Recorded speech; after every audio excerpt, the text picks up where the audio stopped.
Assalamualaikum warahmatullahi wabarakatuh, salam sehat Bapak Guru hebat. Perkenalkan nama saya Husen, calon guru penggerak Angkatan 10 dari SMPN 1 Atap Kedung Waringin.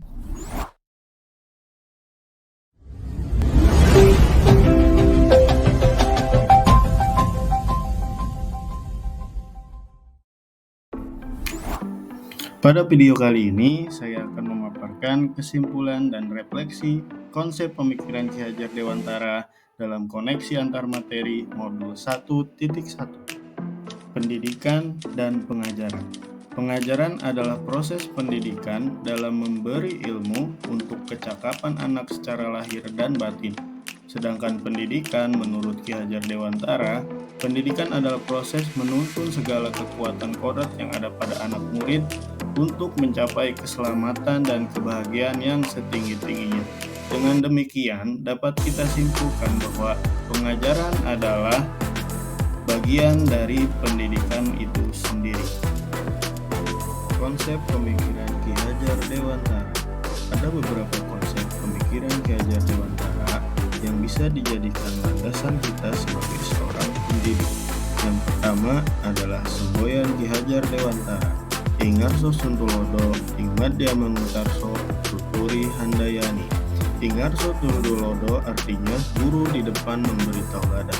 Ingmadya Manguntarso di tengah guru memberi semangat, dan Tuturi Handayani di belakang guru memberikan dorongan. Konsep pemikiran Ki Hajar Dewantara yang kedua adalah pendidikan dengan sistem Among. Sistem Among adalah metode mengasuh anak berdasarkan asih, asah, dan asuh. Asih yang berdasarkan kasih sayang, simpati, dan empati. Asah berfokus pada ilmu pengetahuan dan wawasan, dan asuh merupakan unsur pembinaan dan pembimbingan.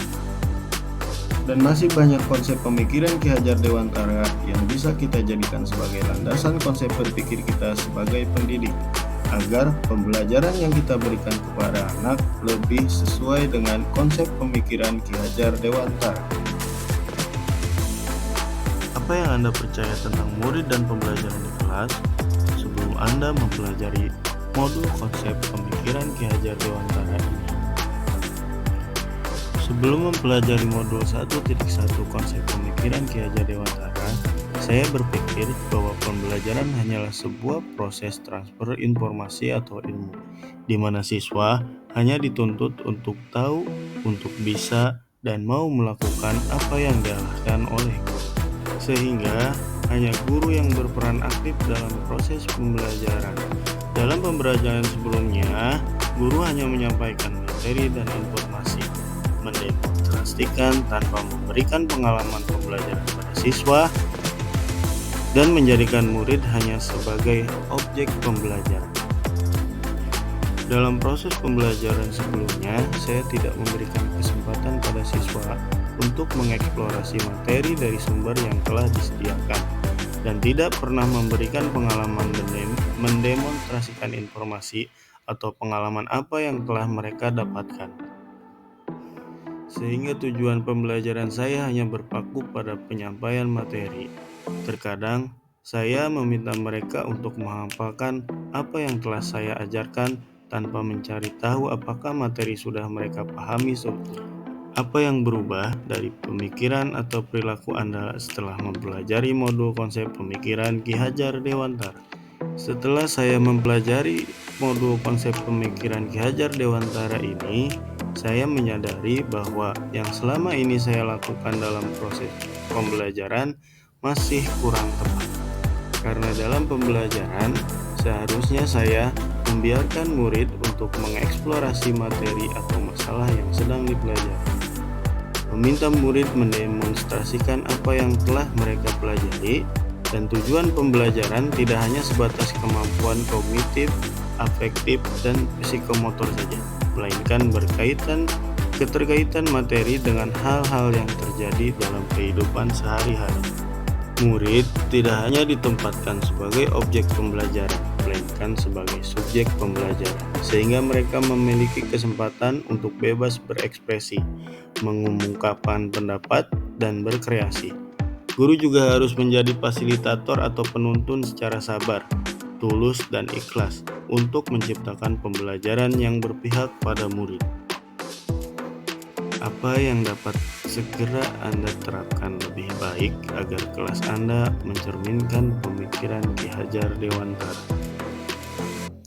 Yang dapat saya segera lakukan setelah mempelajari konsep pemikiran Ki Hajar Dewantara antara lain: 1. Mengubah pembelajaran sebelumnya menjadi pembelajaran yang lebih interaktif, menyenangkan, dan melibatkan murid sesuai dengan metode student center. 2. Menerapkan pembelajaran yang sesuai dengan abad ke-21, yaitu berpikir kritis, kreatif, kolaboratif, dan komunikatif. 3. Pembelajaran yang diberikan tidak lagi menuntut, tapi menuntun. Karena tugas guru adalah menuntun segala kekuatan kodrat yang ada pada murid untuk mencapai keselamatan dan kebahagiaan yang setinggi-tingginya, baik sebagai makhluk individu maupun makhluk sosial yang bermasyarakat. Guru juga harus menjadi tauladan sebagai orang tua dan sahabat bagi semua muridnya. Demikian video kali ini, semoga dapat menginspirasi. Terima kasih. Wassalamualaikum warahmatullahi wabarakatuh. Salam guru penggerak, bergerak, menggerakkan.